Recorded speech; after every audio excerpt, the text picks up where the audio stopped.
irmão, senão não quer Deus. E ele continua: sabe os mandamentos: não adulterarás, não matarás, não furtarás, não dirás falso testemunho, honra teu pai e a tua mãe. O que aquele jovem responde? Tudo isso tenho observado desde a minha juventude. Que bom. Não adultero, não mato, não furto, não digo falso testemunho, honra meu pai e minha mãe. Tenho guardado isso. A impressão que a gente tem é que Jesus está alimentando, né, aquele senso de justiça que aquele homem tinha. Jesus está, parece, fomentando isso. Até Jesus armou uma armadilha santa para aquele jovem. Porque Jesus queria destruir uma segunda coisa: destruir o falso senso de justiça própria. Mais ou menos está dentro do que a gente falou no primeiro, mas aqui de uma forma muito clara. Jesus está destruindo aquele senso de justiça própria, que na verdade é um senso falso. Jesus pergunta, e Jesus diz: não, você está bem, porque você não adultera, não mata, não furta, não diz falso testemunho, honra teu pai e a tua mãe. E ele responde: tudo isso tenho observado desde a minha juventude. Ouvindo Jesus, disse-lhe: uma coisa ainda te falta, vende tudo que tens, dá aos pobres e terás um tesouro nos céus, depois vem e segue. É interessante que aquele jovem se achava cumpridor dos mandamentos, não adulterava, não matava, não roubava, não falava mau testemunho, honrava pai e mãe, cumpria os mandamentos, mas havia quebrado o primeiro. Porque o primeiro mandamento diz: não terás outros deuses diante de mim.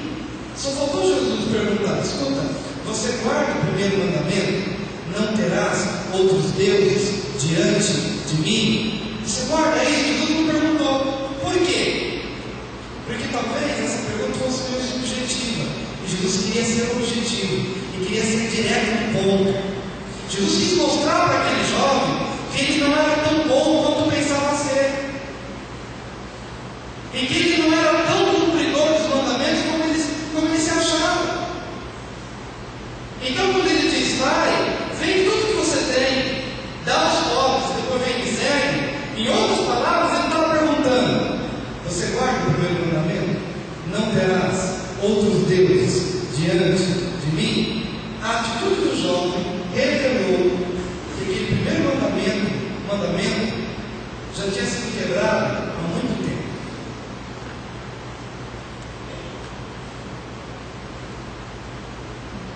Pastor, para ser salvo precisa guardar os mandamentos? Pastor, para ser salvo precisa se desfazer de tudo e viver como pobre? Não. Para ser salvo, primeiro você tem que reconhecer que por mais que você faça, você não faz o suficiente. E que por isso você precisa de Deus. E você precisa do milagre de Deus na tua vida. E era isso que o João começava a entender. Porque ele achava que guardando os mandamentos, ele estaria bem com Deus. E Jesus se ocupou apenas em uma única coisa: dizer que por mais que ele se achava cumpridor dos mandamentos, ele não havia cumprido o suficiente. E que ele precisava do milagre da salvação. Tanto quanto qualquer outra pessoa precisava do milagre de Deus.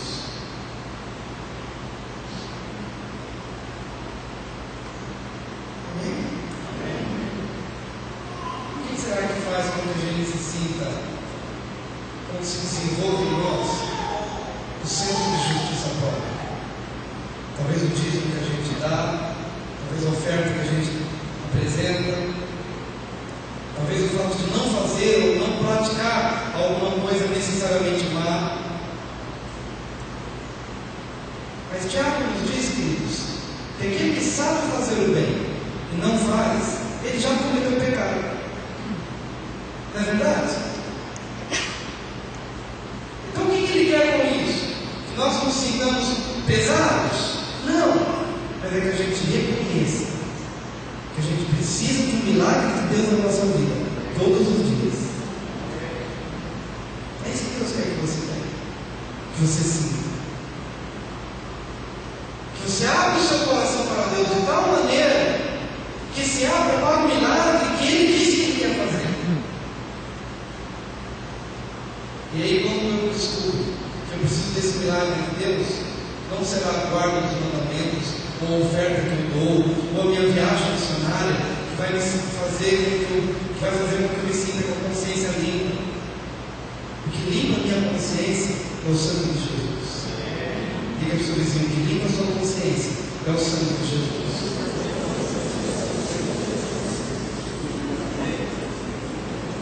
Eu quero que essa palavra pegue um milagre na tua vida.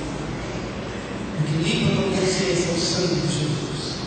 Sangue vertido, sangue derramado, porque Ele é verdadeiramente o homem. Como diz a linguagem dos jovens, Ele é o cara, Ele é o homem, Ele é o modelo, Ele é a referência. E é no sangue dele que nós somos curados, lavados, abençoados, restaurados, salvos, em nome de Jesus.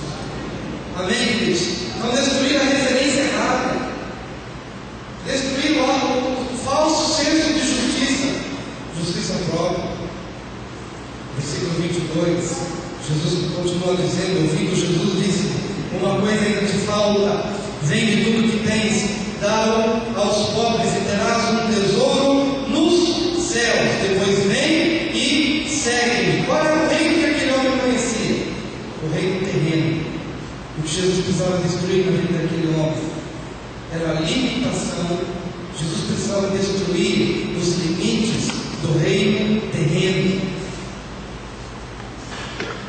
O que Jesus precisava destruir na vida daquele homem? Destruir os limites do reino terreno. Diga: destruir os limites do reino terreno. O que isso significa? Significa que há pessoas e pessoas e pessoas e pessoas que só conseguem viver nos limites do reino terreno.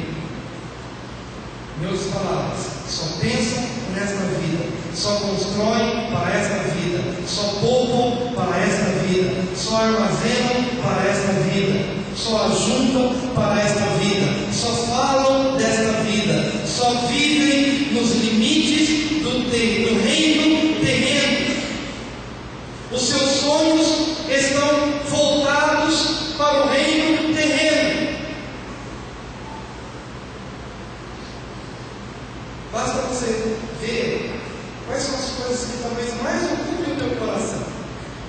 Talvez, meu amado, se você fizer uma listinha das coisas que você mais anela, é possível que 90% daquilo que você anela está relacionado a teu marido, a tua esposa, a teus filhos, a uma necessidade, a uma aquisição. Talvez 90% daquilo que você colocaria no papel esteja relacionado a vender melhor, a abrir portas, a receber alguma coisa física, ou a resolver alguma questão que está nos limites da tua vida hoje, agora, momentânea e terrena. Estou falando algum absurdo? E eu me preocupo, queridos. De verdade, eu me preocupo com aquilo que tem rondado no coração das ovelhas em geral. Não só aqui da igreja, em qualquer lugar. Você vê nos programas de televisão, você vê em todo lugar. E é claro que Jesus mesmo nos autorizou. Até agora você não pediu, pode pedir para que Deus se cumpra. Jesus quer nos abençoar, materialmente falando. Com certeza, Ele quer abrir portas em nossa vida. O grande problema, queridos, é quando os limites da nossa vida não conseguem sair dos limites terrenos. Não conseguimos sair. E o reflexo disso é onde nós estamos, é aquilo que nós buscamos. Porque se a gente lida somente no campo do que é terreno, nós vamos falar disso, nós vamos estar nesse lugar, nós vamos viver nessa dimensão. Mas eu gostaria de chegar um dia onde venhamos a dar a oportunidade para você alistar as coisas que você mais deseja na sua vida. Eu gostaria de ter essa alegria, e não somente eu, muito mais Deus. Talvez observar que na tua lista de anelos, de desejos, de sonhos, estejam alvos que transcendam a este mundo, que transcendam aos limites do que é terreno. Quando isso acontecer, ou quando a gente começar a perceber que a porcentagem está subindo, interessante, cada vez mais eu estou percebendo que aquilo que eu estou buscando